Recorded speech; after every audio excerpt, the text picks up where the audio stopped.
Hi Owen. So, Sharon from our Fresh Start Family Facebook group has sent us a message saying she's struggling a little bit at the moment because she's getting really frustrated because her husband isn't doing what she knows that he needs to do in order to keep his mental and physical well-being the way it needs to be.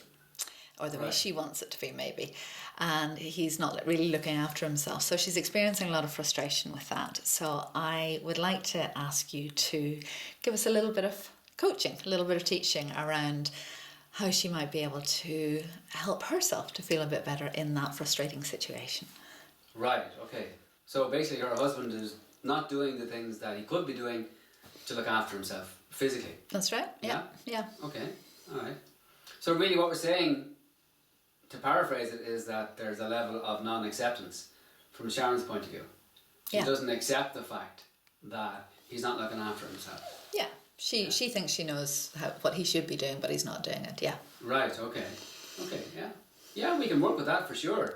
Yeah, okay. Well, what we could do, I suppose, we could maybe use two physical models just to get the message across, because sometimes I find that this kind of teaching can be a little bit ethereal and a little bit ungrounded, and we live on the earth, we're human beings, and so it's good maybe to use the physical world to kind of model what's actually happening energetically.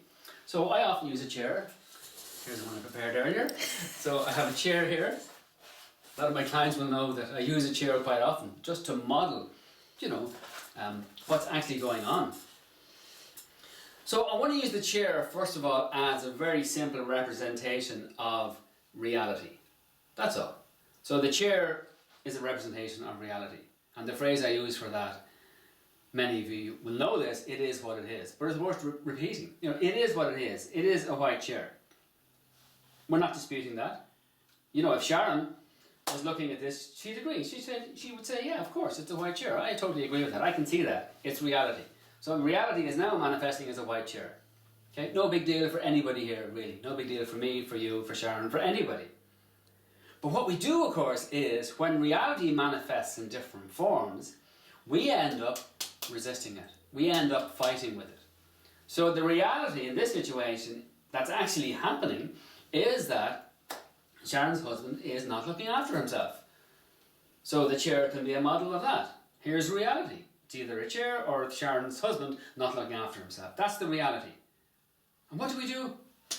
We resist it. We fight with that very reality. Now, the reality hasn't changed. You've noticed. It's still a white chair. So Sharon's husband is still not looking after himself. But what's happening over here? I'm feeling a lot of frustration. Why? Because I'm resisting reality. And guess who wins? Well, reality just is. It is what it is. Reality is always what it is. It's never anything different to what it is.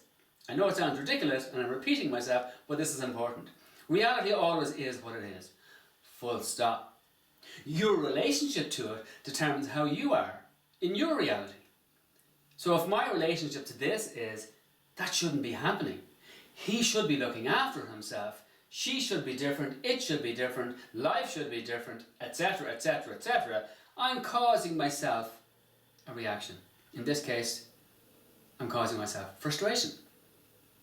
So it's good to know that, first of all, that the situation just is as it is. And my perception of it and my resistance, therefore, based on my perception, causes me to have the emotion of frustration. So we need to kind of play with that a little bit and understand what's at work energetically. What is frustration? What is resistance? And the way I often ask people to think about resistance is, I won't do it here because the light switch is too far away, but I go and I switch on and switch off a light. Well, there's a light to magically come on. So what's happened here is that the light is glowing very brightly. Why is that? Well, because we switch something on and there's a current travelling through wires, and basically that current is feeding into the bulb and we're producing light. And then switch them off again. And so the more current that's transmitted between the switch and the light means the lighter or the brighter the light is.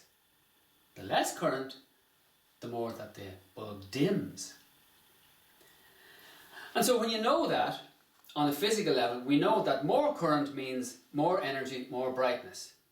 Less current, less energy, less brightness. Bit dull.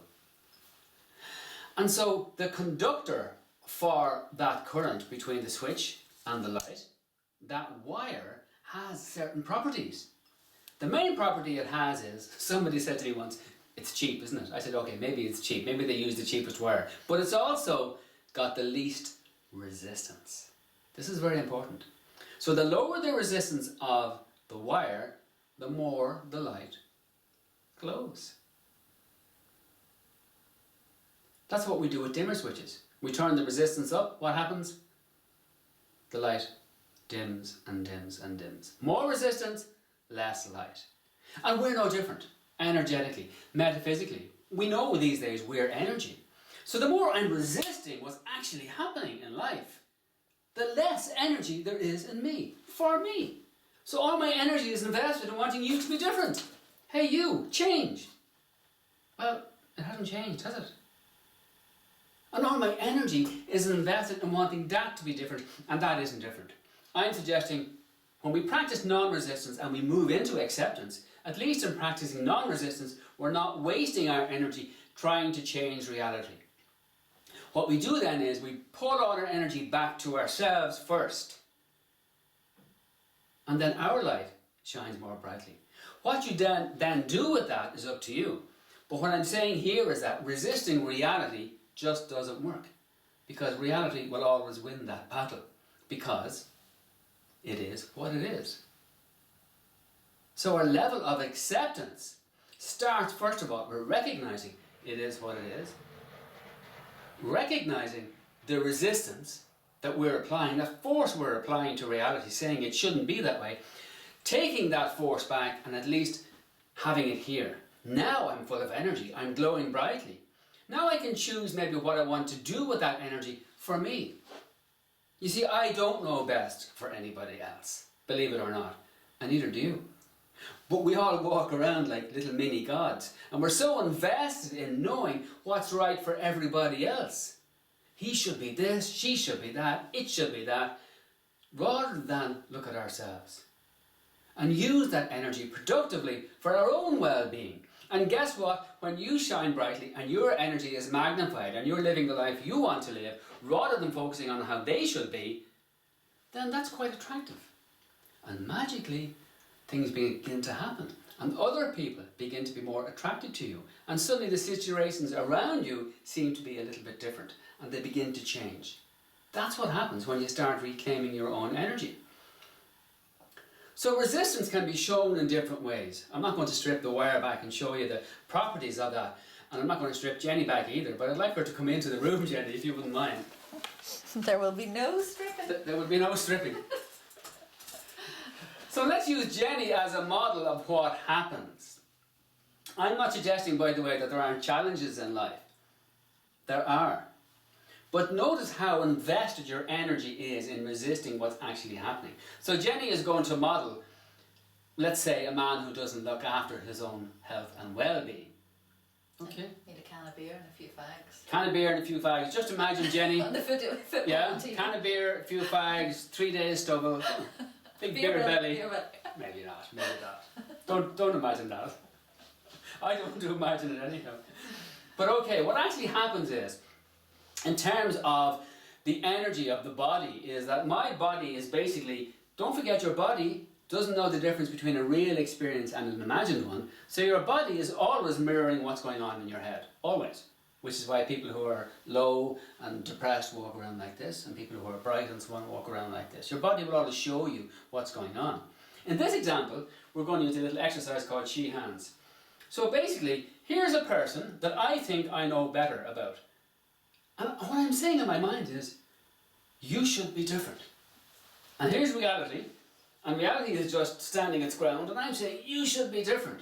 You know what? You should look after yourself more. Stop drinking so much. And for God's sake, would you cut your hair and get rid of that stubble? And that belly is just huge. And I'm just resisting reality. Okay, now see how much energy I have invested in resisting reality. It's tiring, isn't it? When you're fighting with something that is what it is. There's a different way, though, to be with reality. So rather than investing your head and wanting it to be different, like I suggested earlier, you pull all that energy back to yourself. And reality will still manifest and will still touch into your life. But we look at it now in a slightly different way. So let's do the chi hands again. So now I'm very centered. I'm not focusing on wanting this to be different.